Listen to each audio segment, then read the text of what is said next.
ఇంకో విషయం ఏంటంటే మా ఐషుడ్ నేను తరపున అయితే మేమైతే ఒక 10 గిఫ్ట్స్ ఇవ్వబోతున్నాము. సో ఆ గిఫ్ట్స్ ఏందన్నది మన పులి చెప్తాడు. ఆ గిఫ్ట్లు ఏంటంటే మీ ఇంట్లోకి సంబంధించిన స్టవ్ కావచ్చు, రైస్ కుక్కర్ కావచ్చు, మిక్సీ కావచ్చు, డిన్నర్ సెట్ కావచ్చు, ఇలా 10 గిఫ్ట్స్ అయితే ఉంటాయి. ఆ గిఫ్ట్స్ ఎవరికి వస్తాయి, ఎలా వస్తాయి అన్నది మా నరేందర్ చెప్తారు. సో గైస్ ఆ గిఫ్ట్లు అయితే ఎలా ఇవ్వబోతున్నామో ఇప్పుడైతే డీటెయిల్ ఎక్స్ప్లెయిన్ చేయబోతున్నా.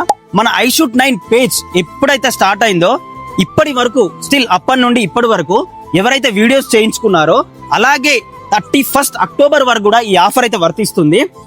అక్టోబర్ 31 తర్వాత ఈ ఇప్పటి వరకు షూట్ చేసుకున్న ఎవరెవరైతే ఉన్నారో వాళ్ళ చిట్టీల రూపంలో చిట్టీలు వేసి ఫస్ట్ 10 మందిని సెలెక్ట్ చేసి ఈ గిఫ్ట్లు అనేది ఇవ్వబోతున్నాము. సో ఫ్రెండ్స్ విన్నారు కదా ఎంత మంచి మంచి గిఫ్ట్స్ ఉన్నాయో. ఇప్పటి వరకు అయితే మీరు స్లాట్ బుక్ చేసుకుని ఎవరైనా ఉంటే ఇంకా అక్టోబర్ 31 వరకు అయితే టైం ఉంది మనకు. అప్పటి వరకు స్లాట్ బుక్ చేసుకోండి. ఇప్పటి వరకు ఎవరైతే ఐషుడ్ 9 పేజ్ ని ఫాలో అవ్వలేరో వెంటనే వెళ్ళి ఫాలో అవ్వండి. I should 9 just not a name, it's a brand.